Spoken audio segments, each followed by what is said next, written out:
Roll Tide Bama fans, what's going on? It's your boy Mizzy, and I'm here today to give my prediction for the Oklahoma-Alabama game this weekend. Kickoff is around 3:30 Eastern, I think. Man, the season is dwindling down. You know, we got Oklahoma, then we got Auburn. So, hey, two good defenses. We're going to see how the rest of this season shakes out. But anyways, I got a couple things wrote down. I got a couple key points I want to get to, and we'll get out of here. But anyways, first of all, Bama has the longest active home streak with 17 games in the FBS. So everybody knows coming to Bryant-Denny Stadium, like I said, you know it's going to be a great environment. The crowd is going to be loud. We hoping we still get some false starts. And like I say, the crowd, you know, helps us win this game. But anyway, like I say, man, and then another key point is how much time does Ty Simpson have to pass the ball?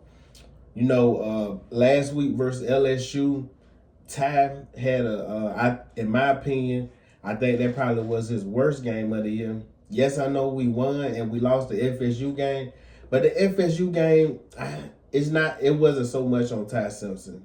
But the game last week, it was a couple passes and not a lot overthrown or underthrown, just a little off. You know, it's a couple inches here, a couple inches there. Like I say, and those passes would have been caught. And so, like I say, how much time did Ty Simpson have to pass the ball? And then also, we all know this Oklahoma front is one of the best in the nation. Probably, you know, Ohio State or OU, which one you want to decide. Yes, I know they have a lot of sacks, and I think the Army game, they had 10 sacks for that game. So, you know, either way, this is a great front.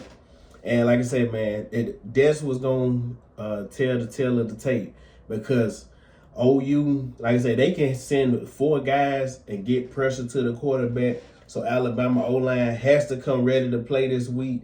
And also, Caden Proctor, I always say, man, Caden Proctor is a freak athlete, 6'6", and, you know, they say 340 now. That guy's probably about 370, 380. But he's a great athlete, but he still needs to lose some weight, still needs to shed some pounds. And if you watch the tape, a lot of times the teams that, if they see how Caden Proctor blocks, when there's a speed guy, a guy who doesn't try to, you know, hand fight with him, just runs around the edge, he gets home. Because Caden Proctor, a lot of times, he doesn't move his feet as well. Like I said, he's a big guy, 6'6". I really think Alabama offense will take off next year because if you look at a lot of the O-line, Bama is scouting, recruiting, bringing in a lot of the guys is 280, and around that range, O-line that's athletic but can move, not so much the 350, 360 guys. So, like I say, it's always interesting to see the way the team, because look at the rest of the O-linemen. None of the other O-linemen on the team are as big as Caden Proctor. And, you know, like I say, it's great to be big, but you also, a lot of his athleticism, if he lost 40, 50 pounds, the guy be a beast even more. He would be, you know, those speed rushes wouldn't be killing him like they are. But anyways, like I said, this is going to be the best front Bama has seen. Like I said, if Ty needs to have time to pass the ball. But Bama, you know, like I said, man, Bama must keep up the trend of not losing the turnover battle. All through the year, we haven't lost the turnover battle. I think even versus FSU, we lost the game, but we still, you know, we didn't turn over the ball as much. The offense just didn't play well. But like I said, man, Ty, you know, I've said it last couple weeks, Ty got to keep, don't put the ball on the ground. I know he's only thrown 1 interception, but the fumbles are still turnovers. A lot of people try to get kind of cute with the stats. They're like, oh, Ty Simpson, 21 passing touchdowns, 1 interception. He's fumbled the ball, I think, about 4 times, I think, this year. And it's been consistently through the last games. So, Ty, keep the ball off the ground. You don't want to give a team that's like already This OU team doesn't have a great offense. John Mateer, since the thumb injury, he's had I think only 225. No, he hasn't passed over 225 yards since the thumb injury. So that leans toward Alabama. You know, OU has struggled to run the ball, but like I say, they've gotten a little better these past couple games. And one of the keys to this game, like I said, is all on John Mateer's shoulders. We all know what's Alabama Achilles heel, the mobile QB. John Mateer, like I said, he had been struggling to pass the ball. Versus Tennessee, he only passed the ball he was 19 for 29 with 159 yards passing, but he had 80 rushing yards on the ground and 1 touchdown rushing, and also 1 interception. But like I said, we can't have no drives that he gets 5 yards here, 3 yards here. We must keep OU in third and long, because like I say, that stops a lot of the QB runs that they want to do. Put them in positions that they gotta pass the ball. Like I say, man, Brent Venables, his defense is ferocious, great. Like I said, a lot of this game is gonna be in the trenches. And just like I said, man, OU is all about John Mateer. Lawson, Justin Jefferson, the linebackers, this is y'all game. Last year, Jackson Arnold ran crazy on him. I think he ran for over 100 yards last year this game. And so, like I said, you definitely can't have that again. You definitely can't. And a lot of times watching this Bama team, a lot of times the linebackers are out of position because they're staring at the mesh points. They're not trusting their eyes. They're getting fooled by the motions.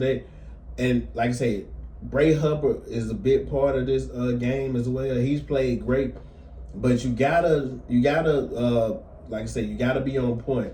You can't be when you're supposed to be in the A gap. You gotta be in the A gap. When you're supposed to be in the B gap, gotta be in the B gap. You can't be having lapses in judgment because, like I said, you don't want to get in a game that you're supposed to be up big, and all of a sudden the fourth quarter you gotta fight.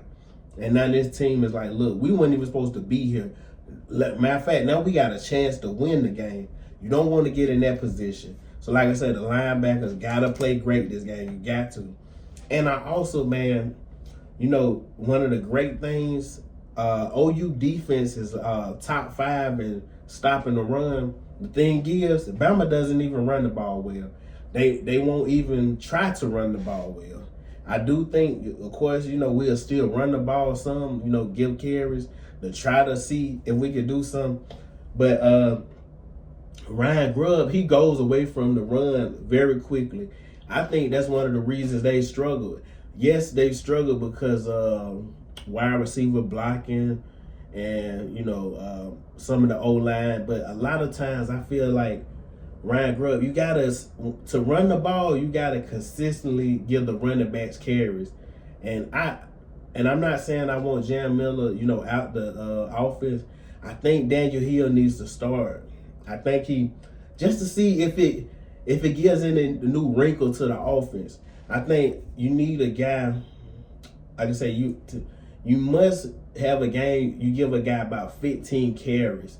You can't just go in. You giving them 6 carries and they're sporadic. It's no time. It's rare that you see Ryan Grubb first and 10, hand the ball off. If we get stopped or get 2 yards, most time it's a pass play.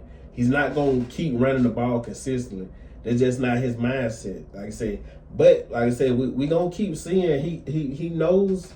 I think that this team has to run the ball at a certain point, but like I said, we'll see. But the good thing, like I said, OU is great against stopping the run. And the thing is, Alabama, I don't even think they'll try to run the ball consistently. The one thing I think that will lean towards our favor, OU has that great D-line, but if you do get time, the OU DBs can be had. They don't have a great defensive back. We seen what Joey Aguilar did against them. We seen when they played, was it Ole Miss? I think it was Ole Miss. And both of them, Their wide receiving core is similar to ours as far as talent wise. Ours probably better, to tell the truth. But like I said, man, Joey Aguilar threw for 300 some yards. That game, I think, killed them because they had multiple turnovers. And, you know, that's the reason they probably should have won that game. But anyways, like I say, and another one of the key things in this game, you know, you always looking for an edge, something to give you motivation. Last year in this game, Bama, we had 2 losses on the year.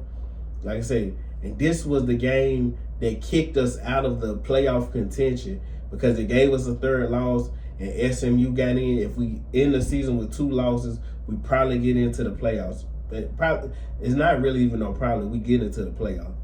But now we can do the same thing for Oklahoma. They have 2 losses. Let them come to Bryant-Denny Stadium, knock them out. Let's knock them out the playoffs, and let's pay them back for last year. And this game, I'm leaning towards the score 31-21. The last time I seen the point spread for this game, I think was 6.5, 7.5. It was somewhere around there. And guys, I know my voice, it probably sounds crazy. My nose stopped up, still under the weather. You know, matter of fact, as soon as I get out this video, I'll probably be drinking some Theraflu or something. But anyways, guys, like I said, 31-21. That's what I'm thinking for this game. Like, comment, subscribe, share, roll tide. Hey, Bama fans, when you come on the video, man, comment, like, engage with me. I love when, like I say, put some comments down in there. Let me know what y'all thinking about the game. Is you confident about the game? Is you feeling, let me know what do y'all feel about the game. And I'll catch you next time.